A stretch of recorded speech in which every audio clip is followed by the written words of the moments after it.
Hello, and welcome to the Canoo virtual media session. My name is Agnes Gomez-Koizumi, and I am the Vice President of Communications at Canoo. So today we have a really special treat for you. In fact, I'm so excited because we are going to be unveiling for the first time ever our pickup truck. And to present the vehicle, I would like to introduce our Executive Chairman, Tony Aquila. And he'll be joined by Brian Biniak from Connected Travel. Tony's got extensive experience creating and leading high-growth companies and public companies. He'll be joined by Brian Biniak, who is the CEO and founder of Connected Travel, which is a connected vehicle and application platform service company. It's the auto industry's first consumer application system to gamify the driving and riding experience. Please welcome Tony and Brian.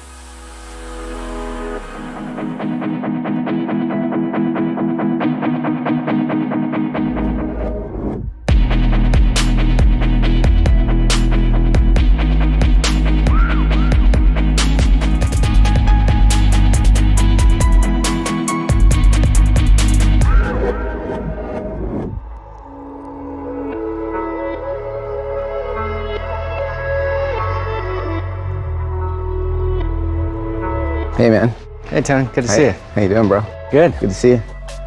This is amazing. I didn't know what I was going to see today, but I can tell you I'm blown away. That was our dream, to make sure that we had a vehicle that brought a truck to the market that just really shocked people, just from the visual and then to the functional. It looks like there's just a ton of different things in here. Can you share with me what you got going on? Yeah, so this is designed for many different use cases. We designed from the inside out and then the outside in. This is for America. This is what built America anyways. We wanted to do something that was fully drive-by-wire, brake-by-wire, harmonized systems, and shed 35% of the parts. And in order to do that, you got to get rid of steering column, shock tower, struts. You got to change everything, right? So this is a pure design, and of course, you know, that's how you get so much cubic feet. It's the size of a small pickup and has the payload of a full size.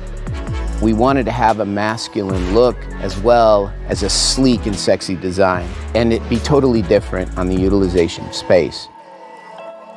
And as you know, I come out of the aftermarket on the software side and worked for every OEM. So I wanted to be a part of a design structure that was designed not only for the first owner, but for the second and the third owner. People want a return on capital. And in order to do that, you have to have a lot of modularity. And so I can do things like have a workbench. And it's an aircraft cargo style. So, you know, it's interlocking and accessorizing. And I can make this for my use case. You know, this is very functional structure. At the same time, maybe I want to put a camper shell on this and have access through the cabin to the cargo area. And of course, it has a full roll down window. I see so many different unique consumer use cases in this vehicle, and you know, most of the time what I've seen in vehicles, they're built one thing, one size fits all. This seems like there's so many different types of business people or working people or consumers that could adapt what I see here to their own lives. Let me show you one use case that I think is pretty powerful. Let's say I'm a catastrophe insurance adjuster, or I'm a plumber or an electrician or whatever. My tools can go in here and my batteries are charging automatically because this is a power plant, right?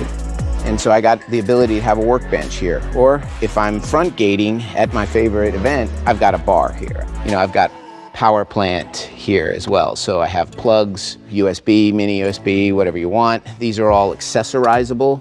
So again, taking that concept about, you know, let's build something that people can personalize rather than we're building it to industrialize. So you can have workers with a table saw over here, and you could do that all day long and you wouldn't hit 10% of the battery life. That's amazing. Looks like I can rack up all my gear inside of there and I don't have to take it out at the end of every day. I can just, it's charging and yeah. That's 28 minutes a day. And so what we wanted to do is give that time back to the company and to the people. So that's just one example of a use case. Another one is the way you can ingress and egress out of the vehicle, which is really important. Can I grab a seat? Yeah, please sit in it. Now notice how you're not like snaking in around a steering column. When you don't have a steering column, you can push things forward and you can give them a bigger space. And that bigger space becomes super functional. And I can personalize this. I can run bucket seats, I can run a bench seat system, I can run a 3-seat system. Again, the driver is very far forward, but yet he's in the safest bubble zone. These are like similar to our approach on the delivery vehicle. These are designed for you to put your accessories on. You know, if you're a guy that you use a big cup, a small cup, you can buy the accessory for what you need. In addition to that, this is an additional secure toolbox area that you can buy an accessory to put in there, and I can keep my flashlights, my gloves. And yet, when I want to take my significant other out, none of that stuff's seen. At the same time, I can get it with a full infotainment system, but if I'm a guy that has a fleet of 500 trucks and my guys are working on it, well, maybe I want to use something as low cost as a simple Android or iOS device to be the interface to the vehicle. It's maximizing technology to allow for the utilization of space and make it for me. You know, people talk about hardware and software. They can't function without each other. Like, electrify my environment and make it very modular and mobile to me. Everything has multiple purposes, so the battery pack is designed to be upgraded, replaced, repaired. They're all separate cells, so you have massive amounts of redundancy. You can run this thing all day long and still go home at 35–40% power and plug it in and do a rapid charge. Could you imagine you just went through this Texas weather storm and you need power, you need electricity, boom, you got it. You can run it with one motor and one guy can pick it up. So take a V8 engine, you know, it's 600+ pounds. This thing is sub 200. It's got 300 horsepower, nearly 300 pounds of torque, and I can put 2 of them in there. So we're thinking about things that most designers and engineers just don't think about. Why? Because they don't work a truck. They don't make their living. They don't put their kids through college with their truck. We do. Like, this thing is just us. Down below, we have a set of other toolboxes or safety boxes.